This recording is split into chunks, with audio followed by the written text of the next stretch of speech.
We live. We here. Alex, how we doing? Scar Shiesty. I love any name that's got the word Shiesty in it. Big Tom, T-Bone, how we doing? Danny Baby. Get those thumbs up in early. We're talking free agents today. I'm going to be honest with you. I'm going to keep it real. I think I fucked up the way I should have done these free agency recaps. There has been so much going on in free agency that I just kind of kept pushing it back, you know? I was like, I'll get to it. I just want to wait for like a few other shoes to drop. And before I knew it, the whole sky was raining shoes. They were dropping left and right. And then I was like, fuck. There's still more. There's too much. I don't know what to do. I got overwhelmed and I was like, maybe I'll just never do a free agency video. Maybe they'll never notice. I don't think you guys would have gave a fuck or cared if I didn't ever do it, to be honest. But I kind of wanted to because there's just so much happening right now in NFL free agency. I didn't know where to start. I was like, should I do it by position? Should I do it by day? How should I do it? I still don't even know how I'm going to do it. And I'm in the middle of doing it. That's the problem. Damn. Well, I want to give you, we're going to go position by position. And here's how I want to react. Here's how I want to grade. Here's how I want to rank the free agency moves as they relate to fantasy football. We're going to go through quarterbacks, running backs, wide receivers, tight ends, and offensive line moves that have happened over the last month. Now, you may or may not know this, okay? On Instagram, they have a highlight feature where anytime you put up a story, you can put it to a certain highlight, and you can break up your highlights into different categories or topics, whatever you want. And on my personal Instagram, I have drank and I have rated over hundreds and hundreds of margaritas in New York City. And every time I drink one, stuff came to fruition. It was one of just the most perfect indications of the entire year. We always do like to talk about the other team. We already did an entire video on Dave Montgomery joining the Lions. Mike, but that was before we got the contract details of Jamal Williams. And it actually highlight, gives me a bit more perspective on Dave Montgomery that I actually think they prioritized him over Jamal Williams. So to me, that means you don't follow the expectations are going to be... give a fuck about margaritas. You won't get any value on my Instagram whatsoever. Won't help you in your life whatsoever. You won't be educated. You won't laugh at all. Like, nothing good will come from it. But you can follow me at Nick Ercolano. I've rated hundreds of them, and everyone has a score from 0 to 10. Okay, decimals, of course. Rookie scores are rounded. That's how I'm doing the scoring today. Each free agency move is going to get a score from 0 to 10 of my excitement level, right? People always ask me, how do you grade your marks? Is there a criteria? Is there a certain, ambiance, vibe of the restaurant, bartender cuteness, number of ice cubes, right? Like, what are the factors that go into how you rate these margaritas? The number in which I give to these ratings is simply the number that pops out of my brain. That's it. I drink it and I'm like, holy shit, 8.6. Typically, I'll take multiple sips, Sometimes I'll chug the whole thing because I'm like, I don't believe it. The first sip might be so bad because maybe they put all the tequila in last and it just got a mouthful of tequila. And I was like, I need to, drink the whole one and maybe even order another one just to confirm and reconfirm what my brain just popped out. We do have control. There are two parts of your brain. You have the animal brain that just does shit, that just without reacting or without thinking, it just reacts. And then there's the part that says, hey, I'm aware enough to understand that my animal brain is being a crazy person, a crazy thing within my biology. So I understand that my animal brain acts sometimes when I'm drinking these margs. So I have to compose myself and I have to understand that the number that pops out immediately might not be the right number. Sometimes I'm like, holy shit, this is the best marg I've ever had. Take, 6 more sips. And I'm like, calm down. So that's what we're going to do today for the NFL free agents. We're going to go by position, and every one of them has a marg rating from 0 to 10. I'll break down some of them. There's so many of them that I don't even know if I could physically survive until the end of this video. there are a lot of really good resources out there that have been covering free agency. In terms of content, if you follow The Athletic, I think their podcast has done a great job breaking down free agency moves like day by day. If you're not subscribed to their podcast, I would do so. And you can kind of like backtrack and go hear what they've had to say about all the moves day by day. Underdog Fantasy on their YouTube channel, I think have done probably the best job of like really diving into every fantasy relevant move. Josh and Hayden over there have done a fantastic job looking at the different free agency moves. So there are a lot of good content pieces out thus far going in depth on all this stuff. And because I've waited until most of the moves have happened, at this point, I can't do like a super deep dive into the 700 moves. So we're going to try to move quickly.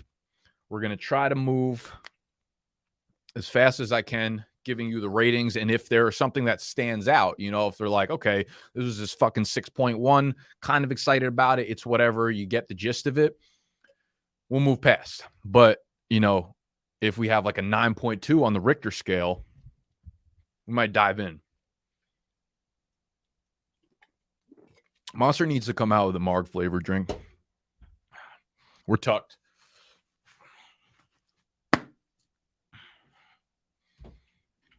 Okay. Hope everyone's having a great. Where's the suit? I'm disappointed. That's insane. I can't suit up 2 days in a row. I only worn a suit once in my entire life. Now you want me to do 2 days in a row? Hey, Daddy. All right. Let's jump into the quarterbacks. Top of the list. Geno Smith coming back to Seattle was something I felt like was definite at first, and then I was a little unsure about whether or not he was going to come back. All in all, I'm happy for the dude.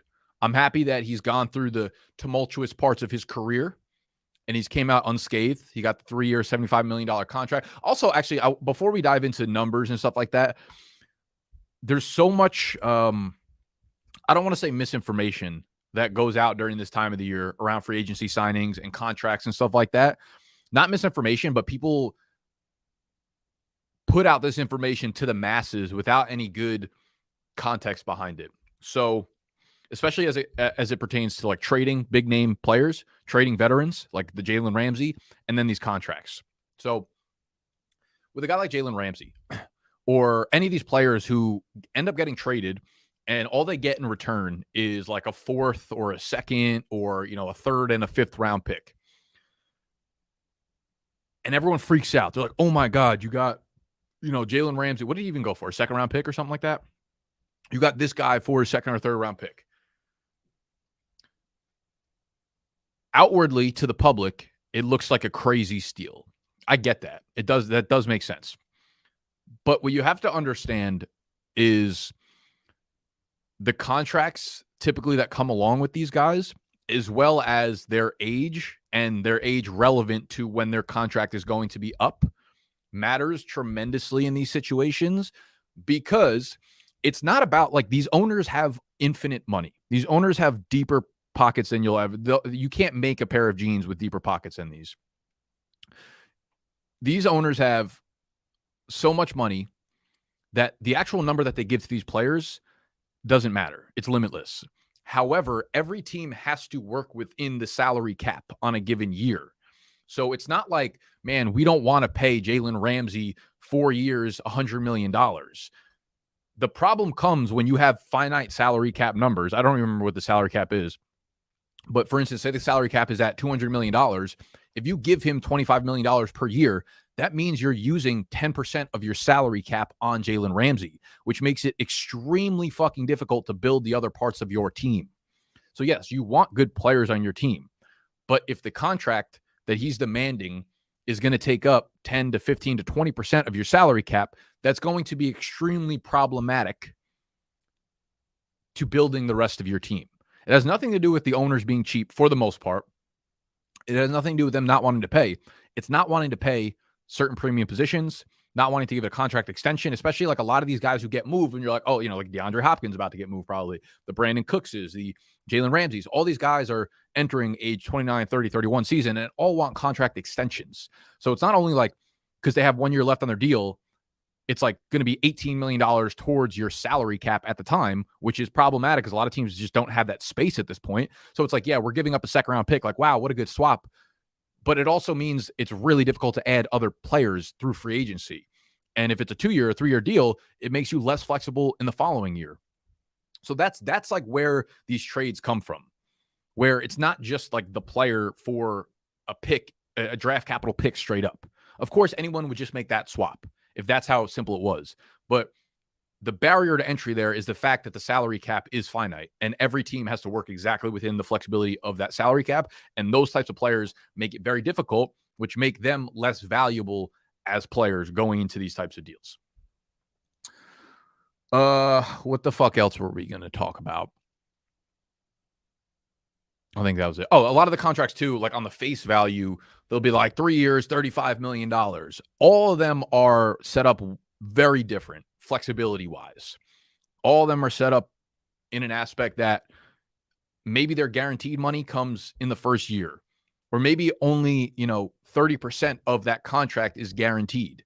So a guy like Josh Oliver, who got the 3 years, $21 million, they have an out after the first year where like they might end up only paying him $8 million of that contract or whatever his guaranteed money was.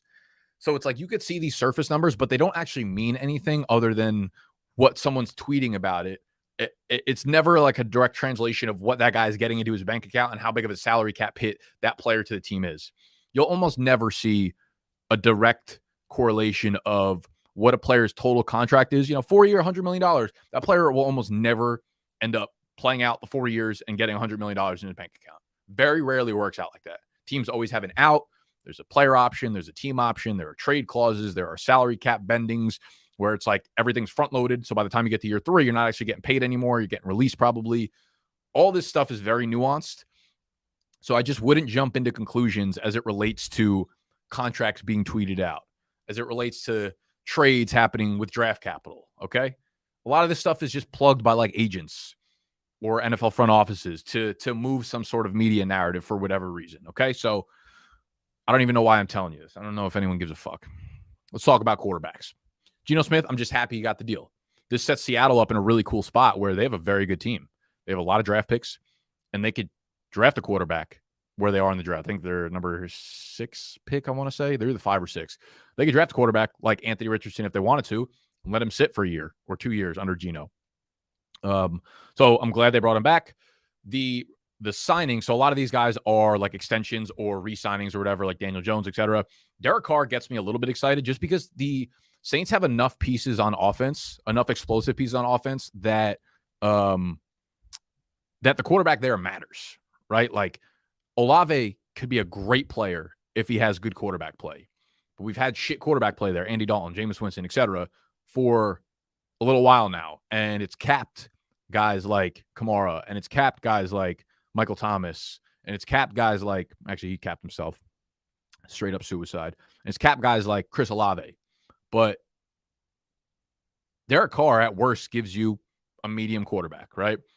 Guy that will complete 65% of his passes, 64%, whatever. He's like a very average quarterback. On his best days, can go pound for pound with a lot of the top quarterbacks. Maybe not the top tier, but will be fine. So the Derek Carr signing, while it's not like anything I think pushes them over the edge as a team, obviously that's a division completely up for grabs outside of Atlanta. They definitely win, but every other team could probably fight for a wild card spot. Derek Carr gives stability to the offense. Okay. So I think it's a dub for Chris Olave. So I'm kind of excited about this from a fantasy perspective because now we at least get stability here. So that makes me excited. Daniel Jones, happy he got his money, happy he got his bag. They need to add some pass catchers there. Marcus Mariota, I'm not excited about this actually, but I just think it was such a fucking sharp move. It's so sharp. You have teams out here, like if you're, okay. I can so easily picture a world where Jalen Hurts gets hurt at one point this year. Marcus Mariota steps in and they go 3-1 under Marcus Mariota for that stretch. Veteran quarterback, can run that type of offense, will not lose you the game, especially when you have all these winning pieces around, weapons, whatever. Just such a sharp move from the Philadelphia Eagles. 1 year, $5 million. When you have guys like Baker Mayfield, I think like the Dolphins signing Mike White 2 years, $16 million, instead of getting a guy like Marcus Mariota 1 year, $5 million. Like Marcus Mariota in the Miami offense, if Tua got hurt again, would be able to command that offense no problem. He's a dude that will not elevate your offense, but he will be able to make sure that Tyreek Hill and Jalen Waddle are operating at their talent level. So that was just a great fucking move by Philly. Not excited, but like whatever. Baker to Tampa Bay kind of excites me a little bit. Like I'm almost a little trigger shy right now to say in public that I'm excited about this. I've kind of always been a Baker fan. I know he hasn't played well the last few years, but it's going into a good situation, okay? Mike Evans, Chris Godwin, good playmakers around him, decent offensive line. They took a step back last year, obviously, some injuries, etc. But he'll compete with Kyle Trask as long as they don't draft someone early in the draft. And I think Baker Mayfield will, unless they actually absolutely hate him, I think he'll probably compete with Kyle Trask and win that job, at least for like the first half of the season, to prove that he could be the guy there for this year. So I don't hate him. Sit him to the Broncos.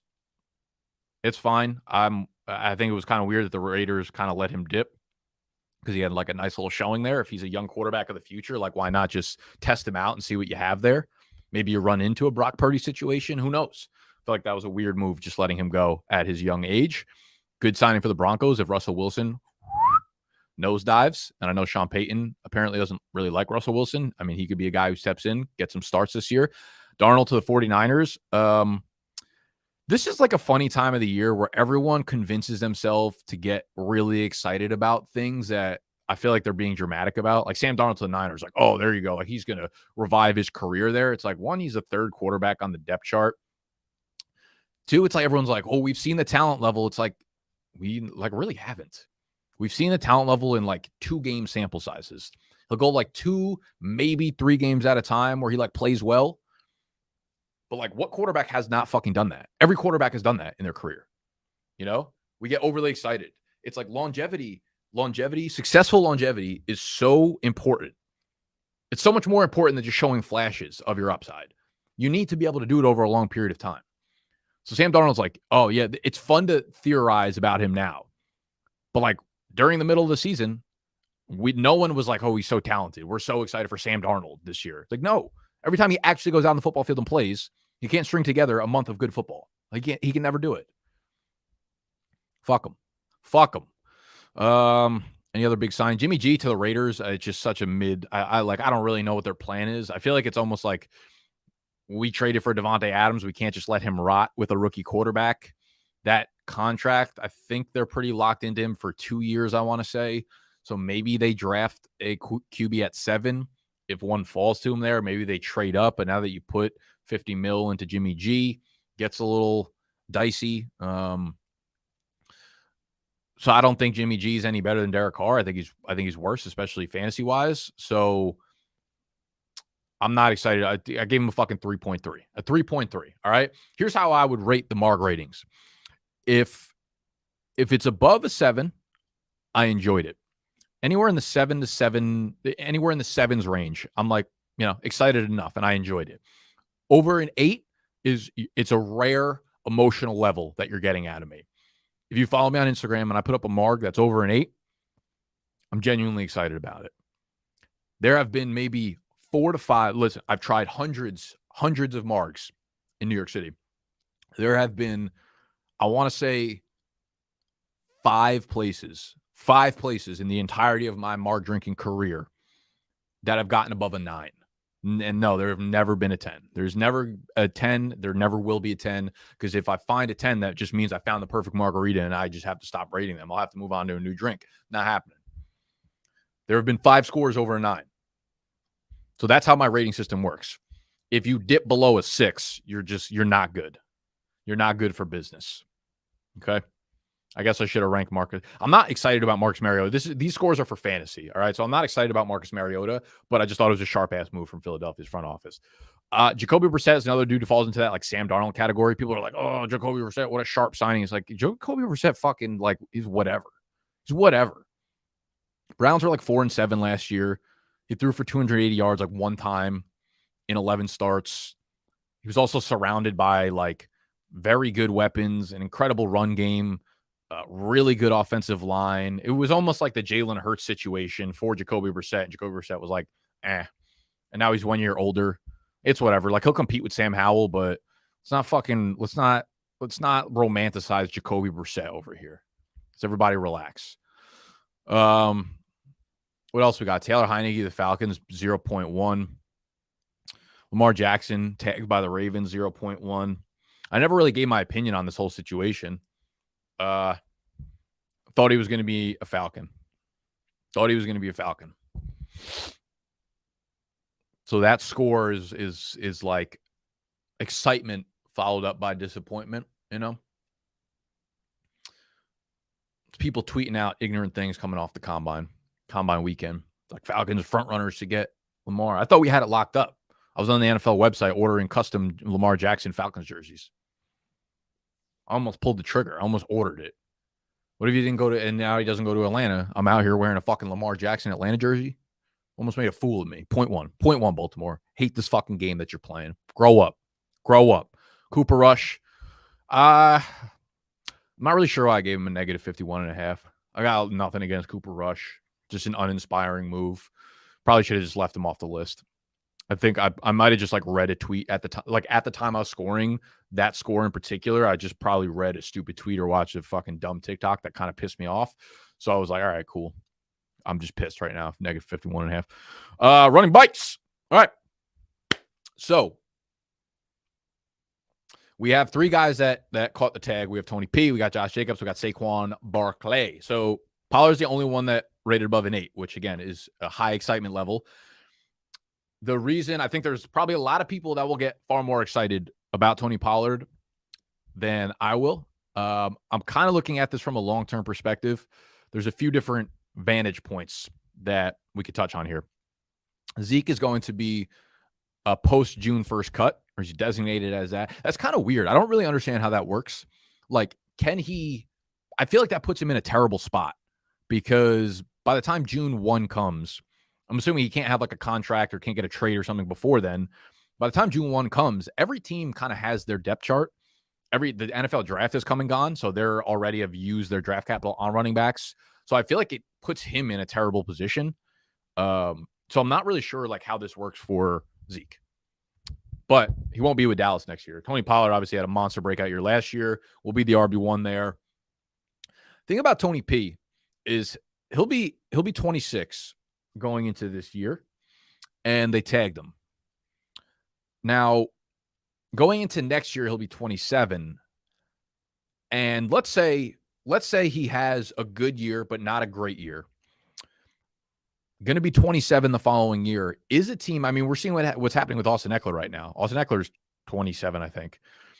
And no, I don't think the Chargers don't want to give him an extension, right? Because by the time you're done with this contract, that running back's going to be 31. And, you know, they just did it with Zeke. They probably don't want to make that same mistake again.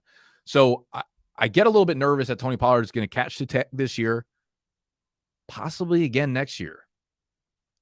I don't know if there's a team that's willing to like go in on Tony Pollard at the age of 27 going into next year. Like I'd have been so much more comfortable if the Cowboys gave him a 3-year deal, even if it's like 2 years fully guaranteed, where it's like there's an out after 2 years, but you're getting 2 straight years of like good production.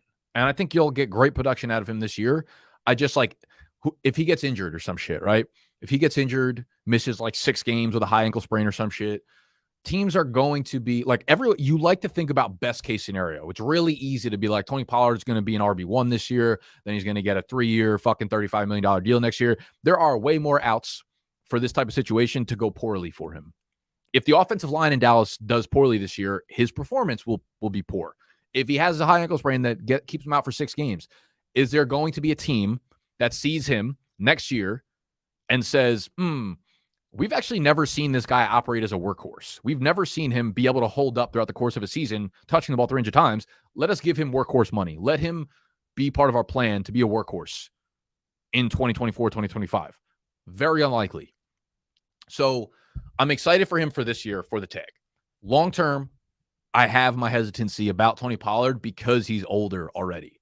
It's like we've been waiting for him to be the guy there in Dallas, but we've been waiting so long that he's getting there, right? He's not 24 right now. He's about to turn 26. Going into next year, when he's off the tag, he'll be 27. I think there's a conversation to be had here about Tony Pollard. Damian Harris signs with the Buffalo Bills. I thought that was just like an extremely sharp. I tweeted out Zeke to Buffalo, which I think that kind of goes hand in hand about the player they were trying to add. Obviously puts a damper on James Cook, but this could be Damian Harris could score 15 touchdowns this year in Buffalo. I still think he's a really good player. I think he's a really underrated runner. Obviously, a lot of the goal line work will probably go to him. Devin Singletary's out of there. He signs with Houston, which is fucking 1.9er on the list. Actually, I mean, I should be more excited about that because I think it is good for Dameon Pierce, to be honest with you. But Damian Harris to Buffalo, I think is kind of awesome. We don't have the salary details yet. I'm assuming it's probably not a very lucrative financial investment here.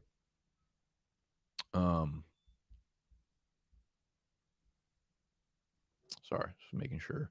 Every once in a while, I get nervous that like my mic's just been off the whole time, and you guys would be yelling at me in the comments, but you're not. What the fuck was I talking about? Damian Harris, yes. I like Damian Harris. I think he's like a very sneaky good pick. Everyone's getting excited about James Cook, but this is one of the reservations I had about Cook coming into last year. Under 200 pounds. They're just never going to give him the workhorse load. Can he get 10 to 12 touches and be exciting sometimes? Sure, but not getting goal line work. Damian Harris competing with Josh Allen for goal line work, so it gets a little messy there, but I think he could be like one of the more underrated players in fantasy this year.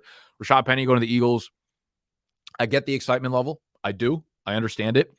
If everything goes perfect, Rashad Penny could be a monster in fantasy this year. He's been really good in his limited sample over the last, year, 2 years, 3 years when he's actually healthy and on the field. The contract, 1 year, $1.35 million. Again, another sharp deal. Very, very similar to like the Marcus Mariota quarterback for Philly, Rashad Penny to Philly, like upside play. Best case scenario, got a good player, a really good player. A lot of ways that this can go sideways. They also did have Bijan Robinson visiting last night, so that tells you that they don't feel completely comfortable at the position. They let Miles Sanders go, obviously. They re-signed Boston Scott. They got Kenneth Gainwell. Feels like it's still very much going to be a committee. Rashad Penny, if he can stay healthy, this is obviously a really exciting signing behind probably the best offensive line in the league. Bringing back Jason Kelce.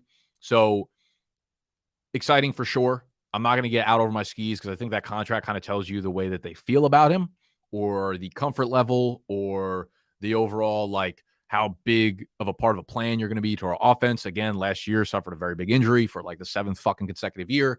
Guy can't stay healthy, but I think on limited touches, he could be very good for them. So I don't want to overshoot his upside. I won't say that. I think his upside is very real. I think it's very high. I think they've pretty much shown that they don't really have a lot of faith in Kenny Gainwell to be like a big part of their offense. It could be a minimal part of a committee for sure, a successful one.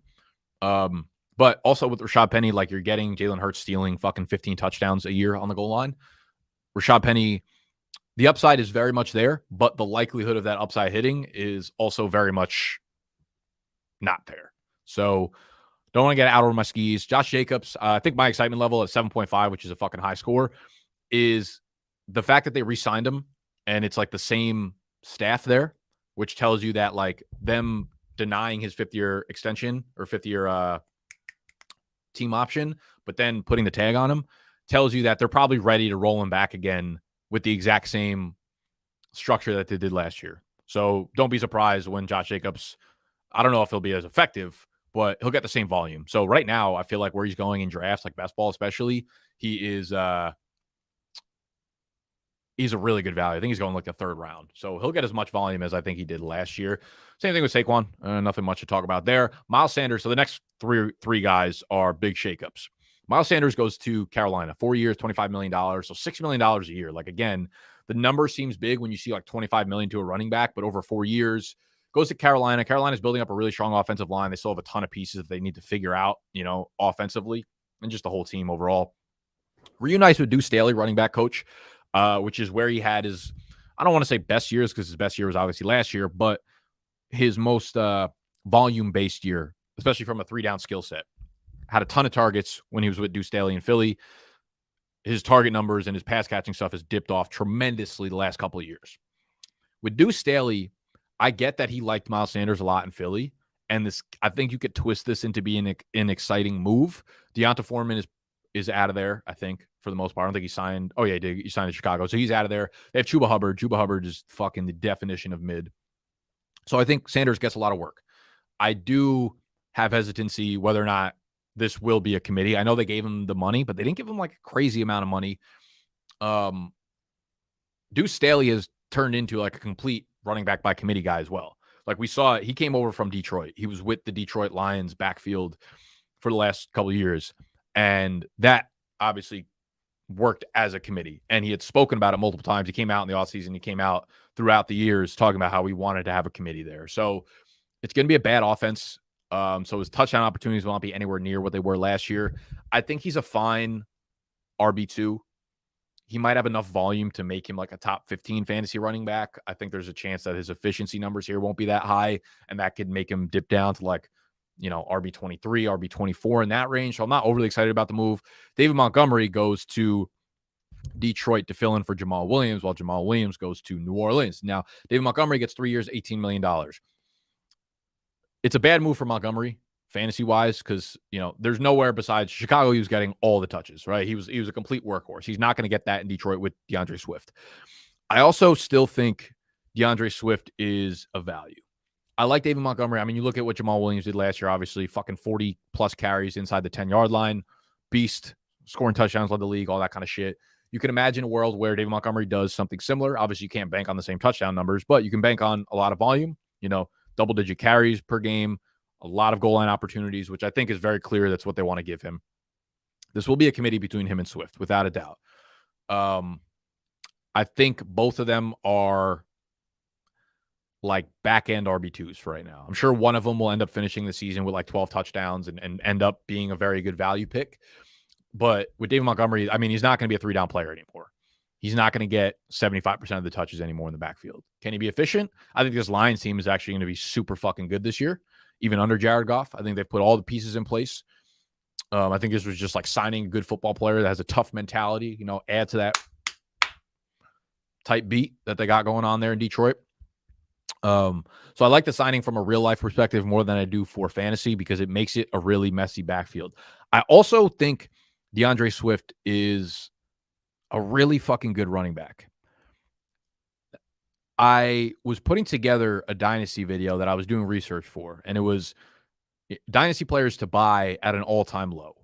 And DeAndre Swift was the first guy. And his value on a site like Keep Trade Cut has never been lower than it is right now. And these charts I actually got before they even signed David Montgomery, so it's probably even lower. Now, my thought process on this was during the rookie season, right, as I'm evaluating rookie running backs, what we typically do is look at how good they were on a one-on-one basis. Like, how good were you as a running back? How many yards were you able to create on your own? How many broken tackles and missed tackles were you able to force? How good was your offensive line? How bad was it relative to how good you were statistically, right? How often were you breaking off explosive plays? 10 plus yard run rate, 15 plus yard run rate, just overall elusive rating. I'm like, man, we put so much stock into that when it comes to rookies. We look at all those players. There's a reason I love Kendre Miller, because all of those like individual objective statistics for him as a pure runner are so high. And we don't even know where he's going to land or what his offensive line is behind him. DeAndre Swift, I basically went through the same process. And I looked at all of the numbers from DeAndre Swift just as a running back by itself. Filtered out like every running back from last year. Among 50 qualified running backs last year, DeAndre Swift's yard, I wonder if I could like put this up for you guys somewhere. Let me see what I can do here.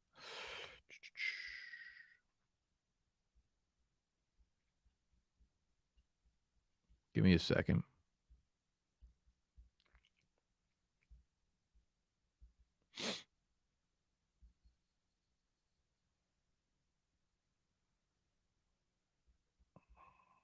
Boy.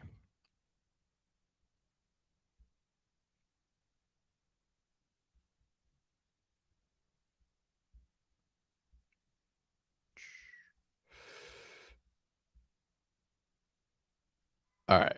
I think you guys can see this. So this chart right here, basically the stat, what his number was for it, the NFL rank among these running backs, and then percentile. So like Noah used a lot of percentile ranks, and it's like, okay, he ranked in the 94th percentile among the position. And that's like a big indicator of how good a running back is. Yards per carry of 5.6, third in the NFL, 94th percentile. His elusive rating, top 10. There weren't very many statistics. I think yards after contact per attempt in which he ranked outside the top 10. He was number 14, but still in the 71st percentile. His 10-plus yard run rate, number 9 overall, 81st percentile. His 15-plus yard run rate, 94th percentile, 3rd overall. Targets per game, 8th. Receptions per game, 10th. Receiving yards per game, 6th. Targets per route run, 6th. 87.5 percentile or 88th percentile. That was receiving yards. Targets per route run, 2nd in the NFL. Yards per route run, 4th in the NFL. Pass block grade, 5th in the NFL, 90th percentile. So we're looking at all these things, and I'm like, man, in every category that we would typically look at a running back, DeAndre Swift is smashing it, not at the fucking college level, at the NFL level. I know it's the injuries that continue to rise up, but I feel like now I was not on DeAndre Swift last year because I was like nervous about the committee. And Deuce Staley is now out of Detroit. So like, this is going to be a committee, obviously, with Montgomery coming in, but I have hope for Swift. If I'm in a dynasty league and I can get him for a discount, this will probably be the last year that he's with Detroit. But he's a dude that I still think his best days as an NFL player statistically are ahead of him. Might sound weird, but he came into the league very, very young. I think his second contract will prove to be better than his first contract because I still think it's not like we're looking at these numbers and he's, a mid running back. It's not like he's ranking 21st or 28th in a lot of these things. He's top 5 or top 10 in almost every single efficiency individual statistic in the NFL. Jamal Williams to New Orleans. This was just a great signing by them. Great teammate, great player, obviously, to get into your system. He's like going to play the Mark Ingram role, but he might be the Mark Ingram plus role because Alvin Kamara right now, like Alvin Kamara's peak value is already, it's far come and gone, obviously, in Dynasty. I think I should have, one of my mistakes was not really like understanding how big of a value dip he was going to take moving away from both Sean Payton and Drew Brees. That offense was designed around giving him dump offs, and he'll never get the type of volume in the passing game again. He's probably going to get a suspension this year too. So Jamal Williams is going to be a guy who is kind of similar to the Montgomery and Swift situation, where Jamal Williams will get more starts this year because Kamara will probably be suspended, and he'll be a good player for you for a minute. He'll get a lot of the goal line work. He'll get the majority of the goal line work, I think, in probably an underrated offense. So I think he's fine. I think he'll probably be drafted as like maybe a low-end RB2, high-end RB3, because you'll get a lot of production in the early part of the year if that's when Kamara's suspended. And then when Kamara gets back, I mean, Jamal Williams is not going to have a lot of pass-catching work. I think if you look at the individual numbers, like David Montgomery is a better running back than Jamal Williams is. Jamal Williams is not like a make a guy miss. He's like I'm not going to fuck up anything. And then when you need me to do something, let me cook. What else? Nothing else is really exciting on this list. I think the Dolphins re-signing Jeff Wilson and Raheem Mostert were both like just very sharp. Both like they're just very good in the running game last year, especially in the games where Tua was there. So I think getting them on minimal deals to just like round out their running back again, the running back group, I think it was just a sharp play. They've already proven to be effective for you. So I'll probably be drafting a little bit of both those guys as long as they don't add an early, day 2 pick at the running back position. Samaje Perine to the Broncos might speak something to Javonte Williams' injury, which is apparently worse than originally projected, but they also have nothing really else at running back, so maybe they just wanted to get a decent veteran there. Alexander, 2 for 7, re-signing.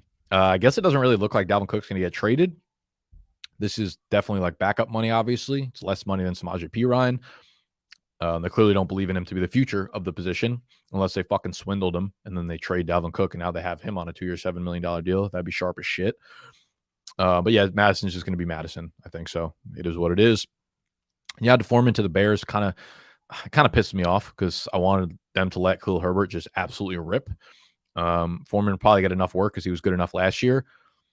Probably means they're not going to draft a running back early. If they do, it'll be some sort of pass-catching running back that complements Foreman and Herbert.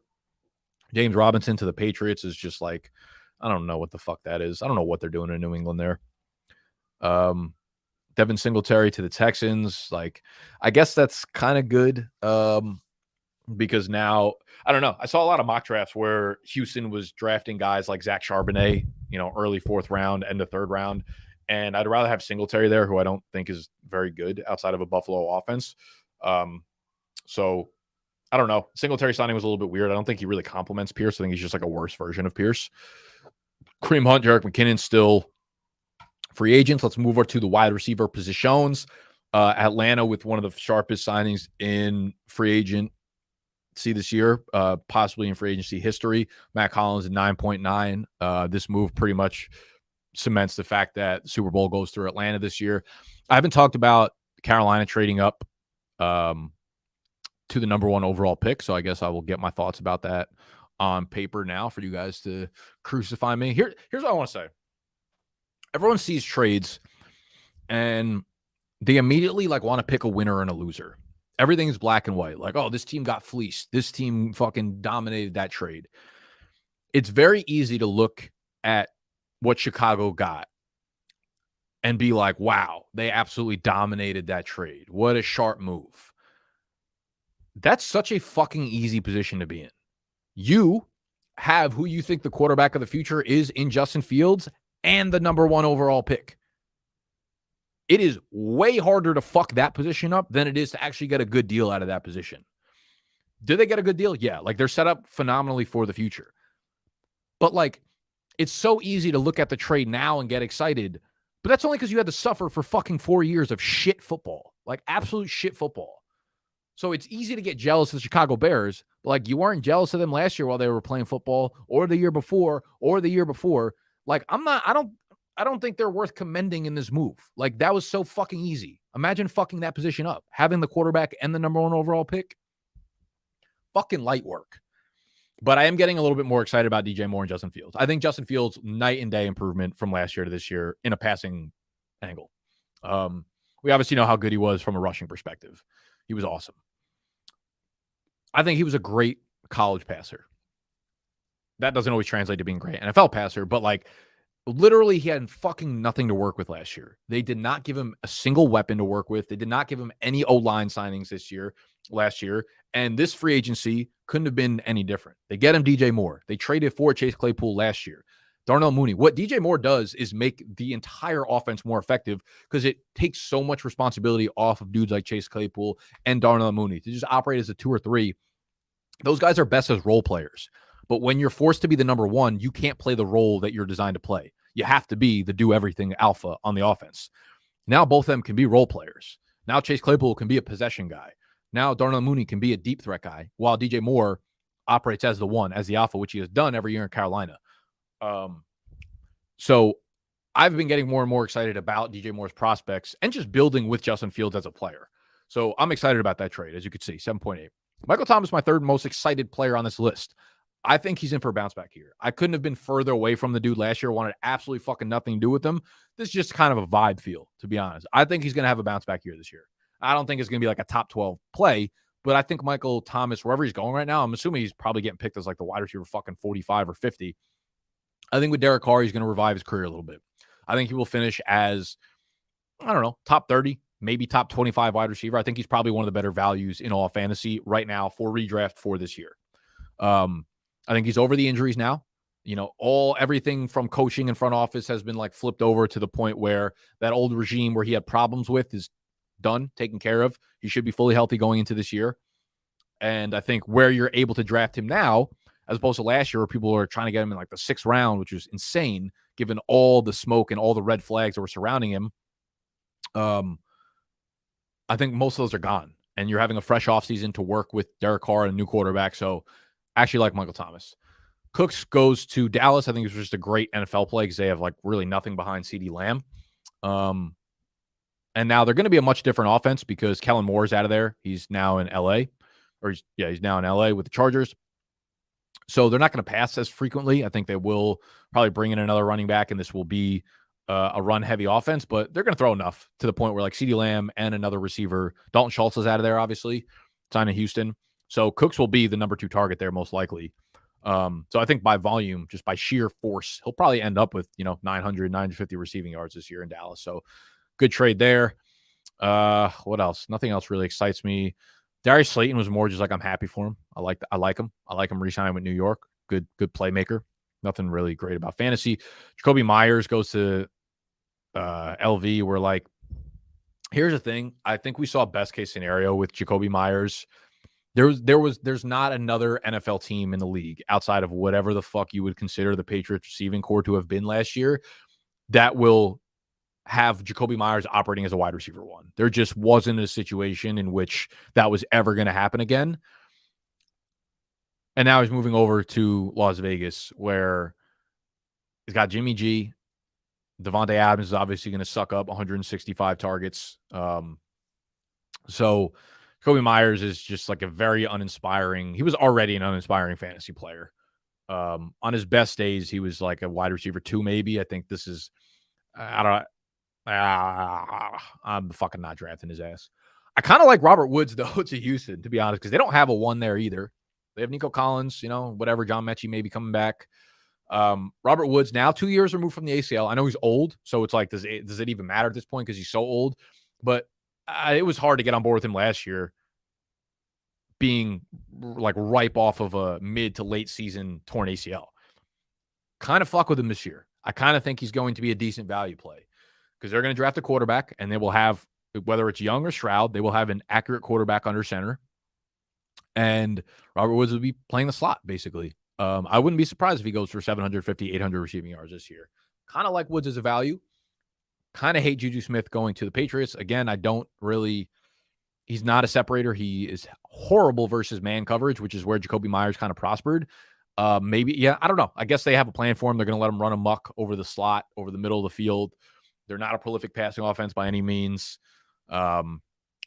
If you guys subscribe to Matt Harmon's reception perception, where he like charts every receiving fucking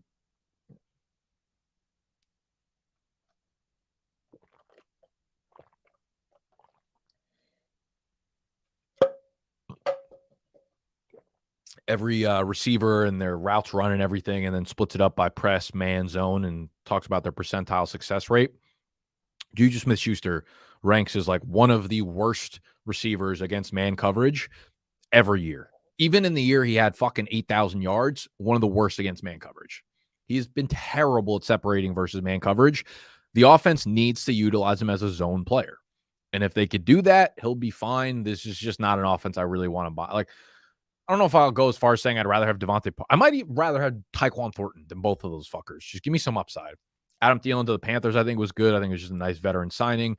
Deontay Hardy, I don't even really know who the fuck he was, but I've listened to enough podcasts about like real people who actually know what the fuck they're talking about, not like fantasy podcasts, but like NFL, The Athletic, Dave Brugler, Lance Erline, those kind of guys that have said enough things about Deontay Hardy for me to actually like take a peek at him.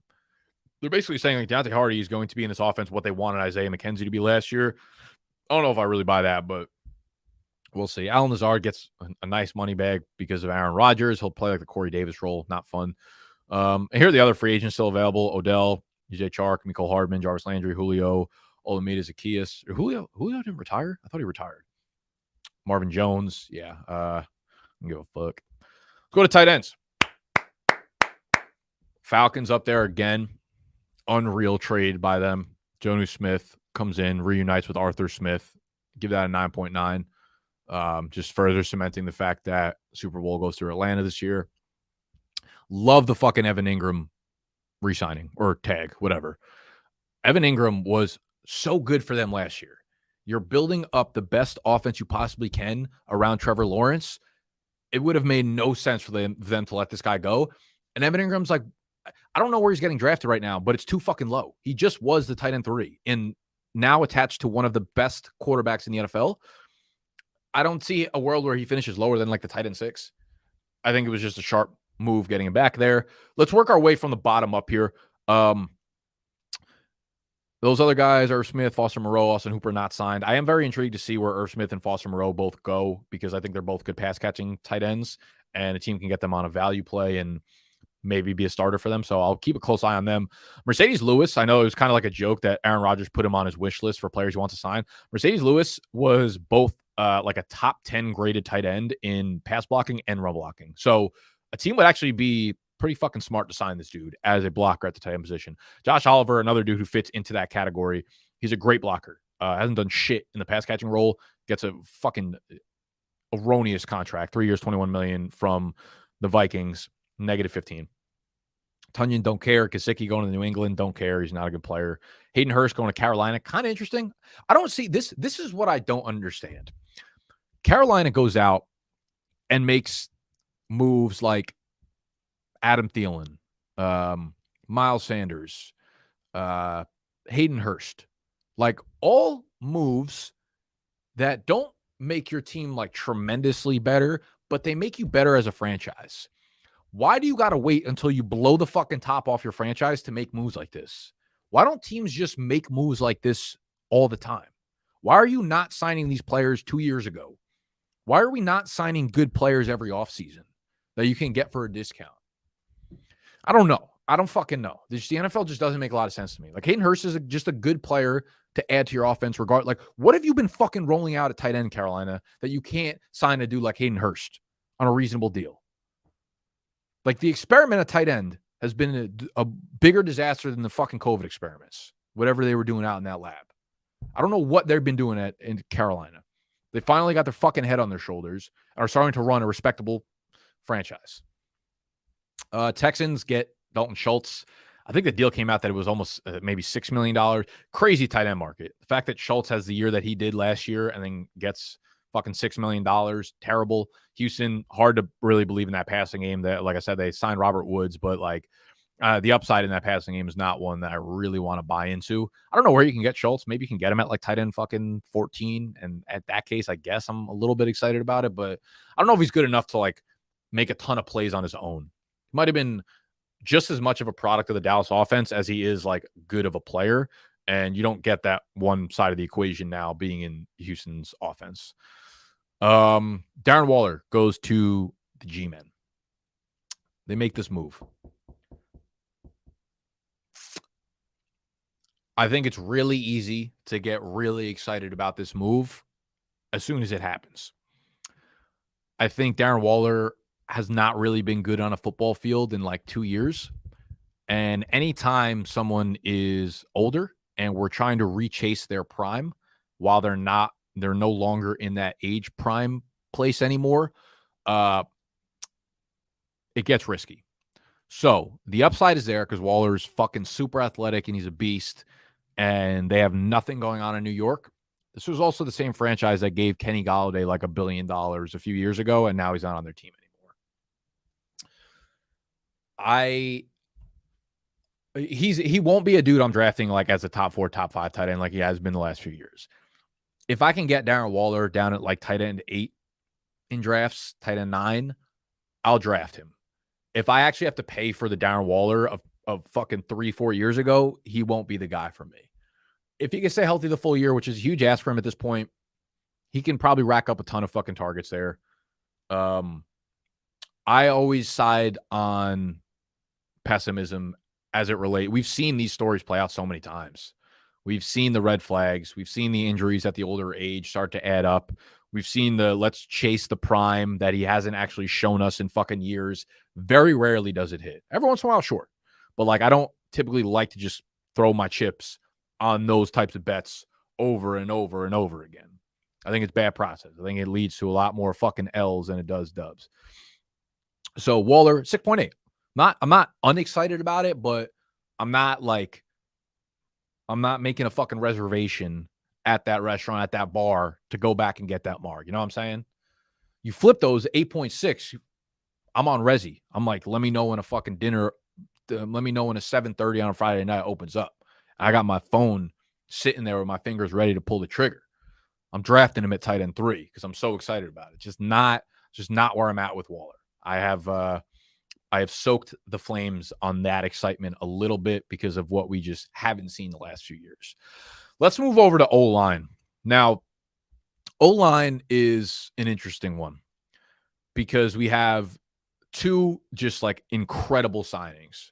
Atlanta, these aren't even free agency guys. These are 2 guys that were on our team that we re-signed 2 extensions.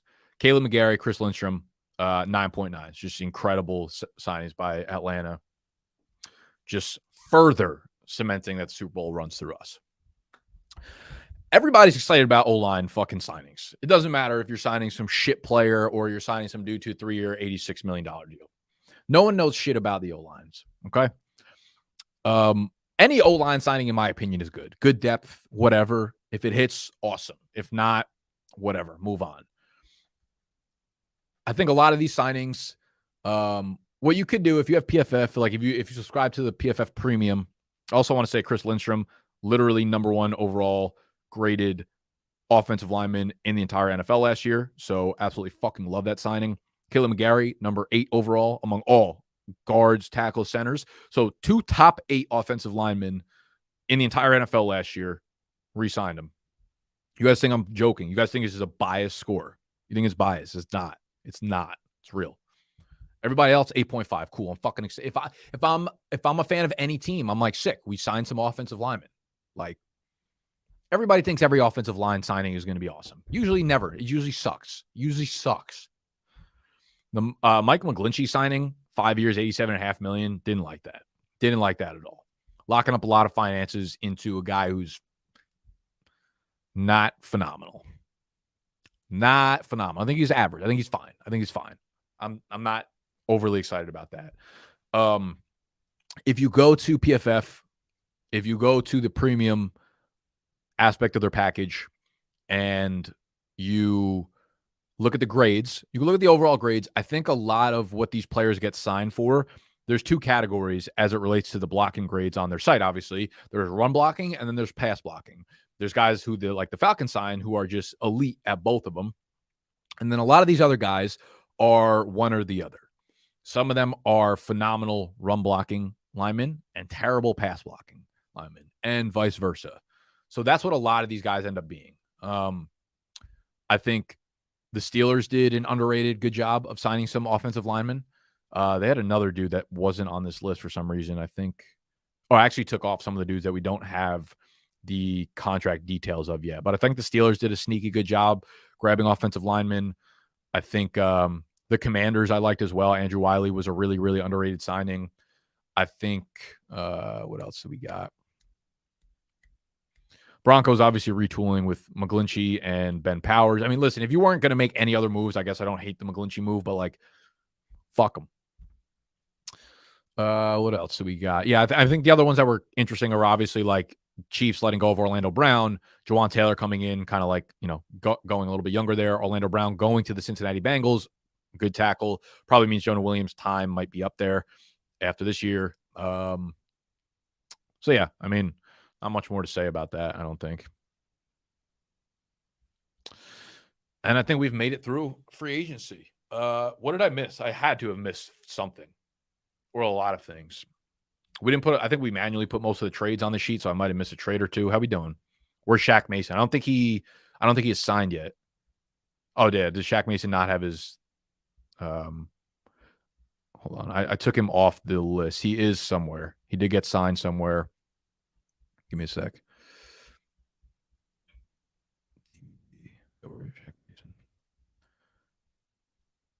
Shaq Mason, he got traded, I think. Right? Am I tripping? Hold on.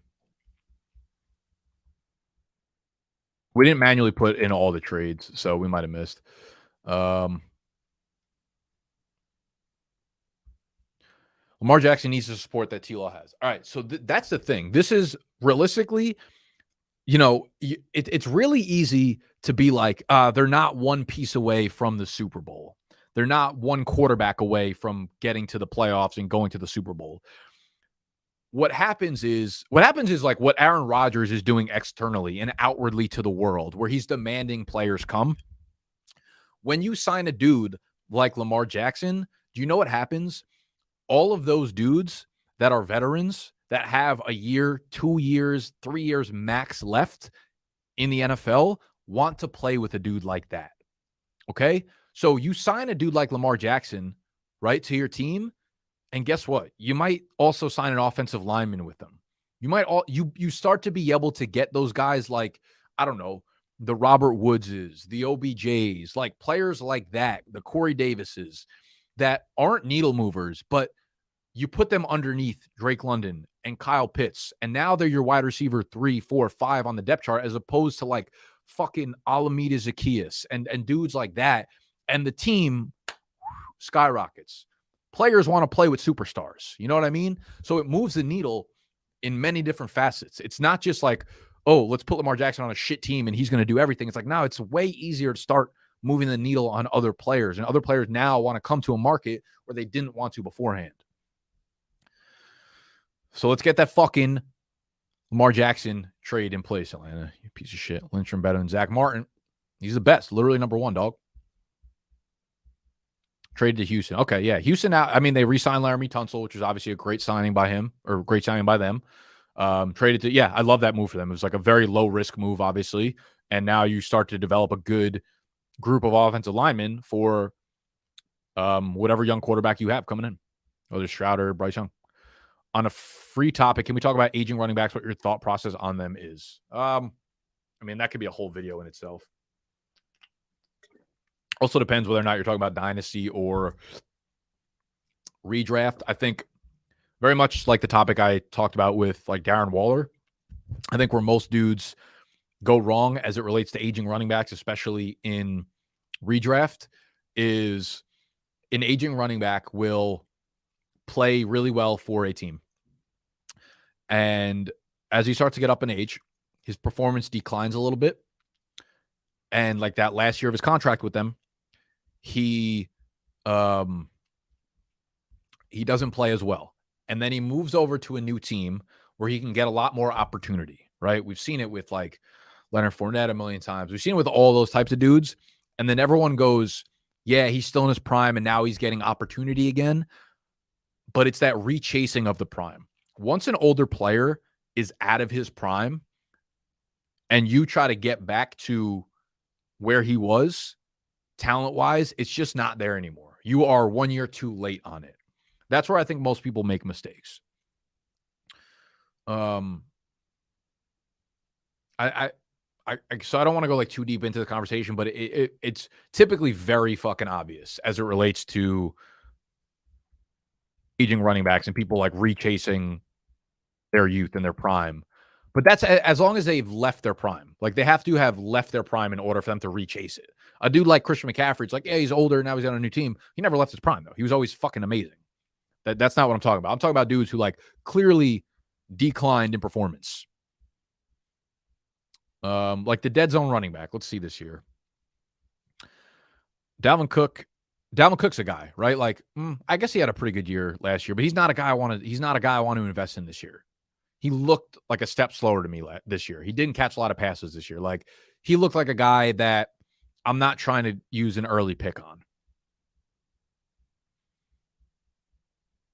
It's dudes like that I feel like a lot of the dead zone running backs this year are actually like probably decent picks.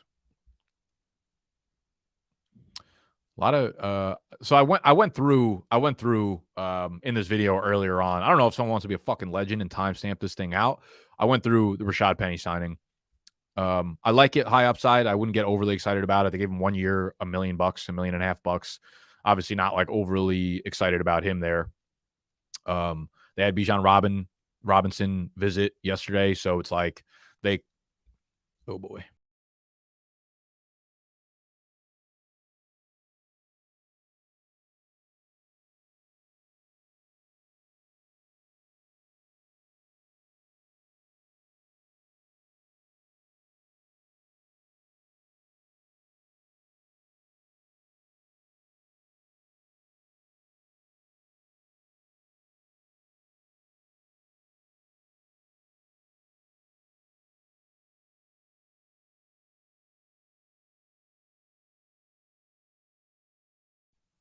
My bad. Camera died.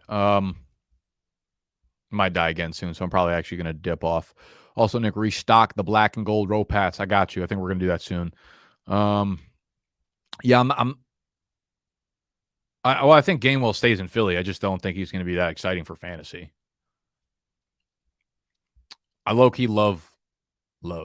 I think Jordan Love's actually going to have a fucking really underrated, phenomenal year. I think he's going to be pretty good in Green Bay. Needs to know your thoughts on Atlanta's new quarterback. Sorry if you already talked about. Yeah, I'm going to make a full Lamar Jackson video within the next week or so. So you'll hear my thoughts then. All right. Thank you guys for joining me. This will be up on podcast if you want to re-listen to it later. Hit the thumbs up button if you've been hanging around for this entire time. Subscribe to the channel if you are new.